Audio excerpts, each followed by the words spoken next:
Welcome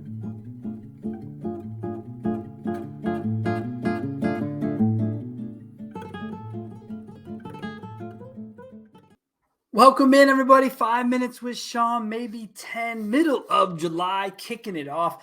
So look, it's middle of July, which means I've done my work for the month. That's what it means. I have busted through all of our accounts, all of the data, looked at things across the country, and I've got to tell you, something is standing out to me right now.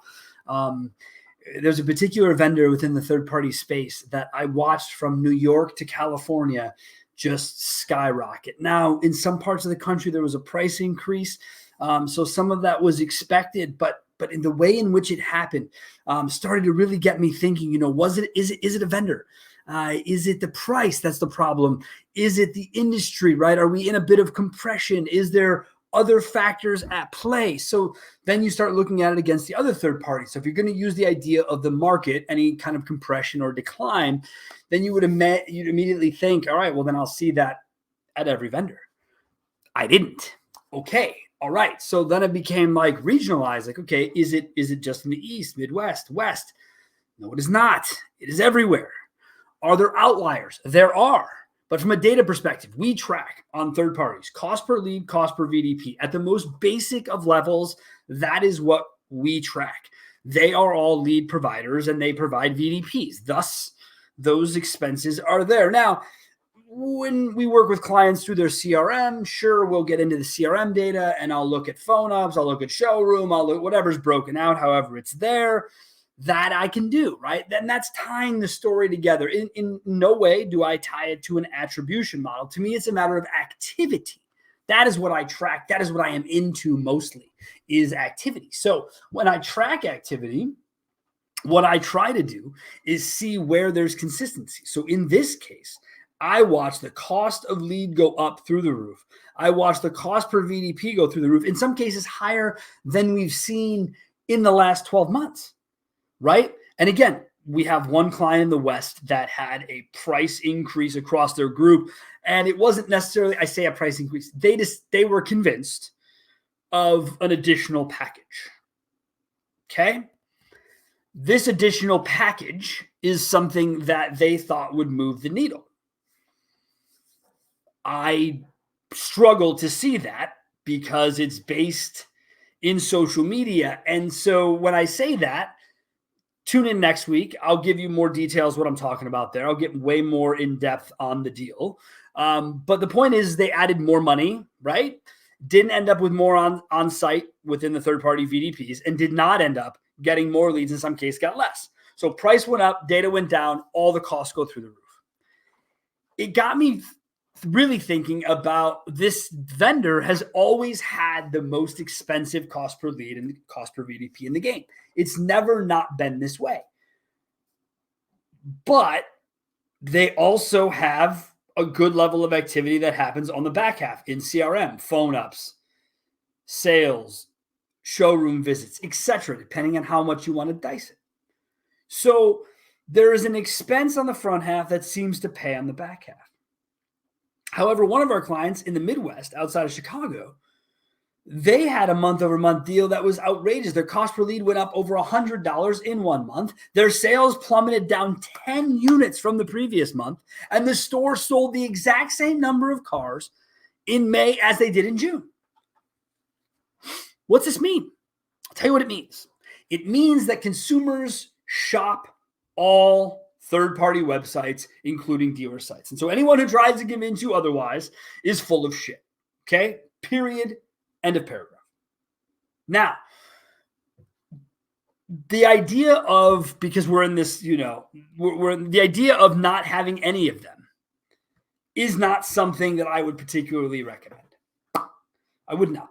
What I recommend is that you be on all of them at the most basic level for 90 days, 120 days, and you watch them throughout the levels I talked about, cost per VDP, cost per lead, look into CRM data, look at how many, if you have the ability, look at how many leads you get, how many were contacted, what's the contact rate of your store, then break it down by what's the contact rate of each vendor, because now we're talking about the quality of something that is quantifiable, right, against other people. That's the point of data, A and B testing, A and B monitoring. That is why we do it. So take your time to really begin to delve in to what you need to be doing.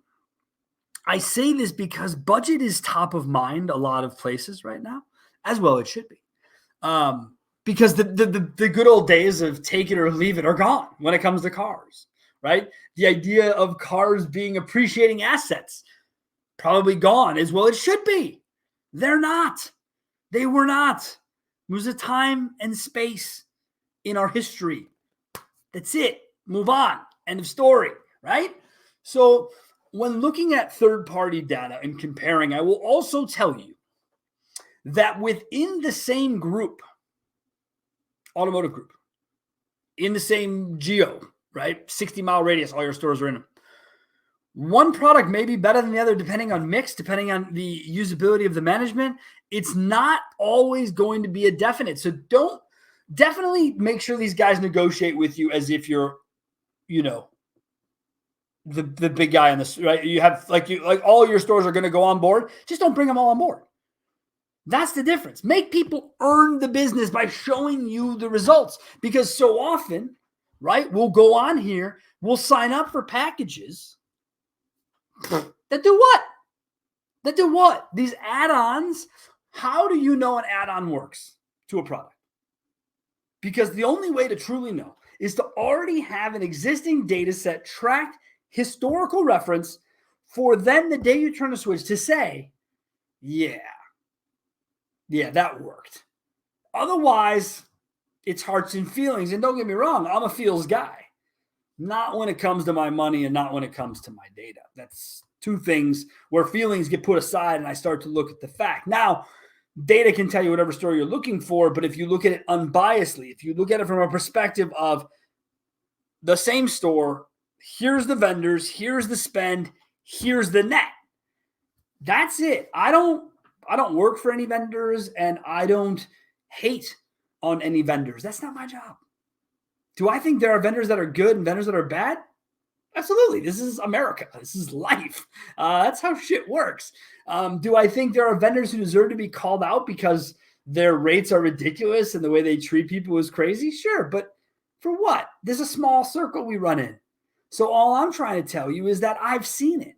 I'm fortunate to have a cross section, less than 100 dealers, but still from New York to Cali and in the middle, to tell you with people being aggressive, spends from 30 to 100K a month. Groups of 2, groups of 30. We cover the basis. So the data that I'm bringing to you isn't that of something that is just a one-off, two-off. I don't waste my time with that. So I bring it to you as an audience because I want you to go back and I want you to make sure you're looking at your data through this lens. Make sure that you understand when a price increase happens because it had to, or because we're making up for COVID, whatever the fuck that means. Those are the kinds of things that you need to see, be able to benchmark and say, yes, lift, no, drop, stayed the same. Because again, if it stayed the same or dropped, get rid of it. And if it went up, just drill down, man. It just drill down. That's all I say. Because a lot of these vendors, a lot of these add-ons they're just not necessary. They're just not necessary. So let that soak in. Think about it when you look at your data. Go to the back ends of these vendors. This is where we get the data from, folks. When I talk to you about data, we have human beings that log into these accounts and pull this information. This is not a feed. This is not APIs, none of this shit. Now, I've said this to my team. Double check the whole back end because they change reporting. They put things different places. We up your price, but we don't put it in this data. You have to click here for that data. Blah, okay? And fucking don't get me started on why everyone hates your fucking dashboards, all right? But at the end of the day, the data is there. Go find it and dive into it, okay? All right, go do that. Next week on the show, we're going to talk a little bit about this kind of, and these add-on packages have a lot to do with social media. And right now, I've got a ton of opinions on social media, and I'm going to share them with you next week. Go out, have yourselves a wonderful week. And as always, thank you so much for joining the show.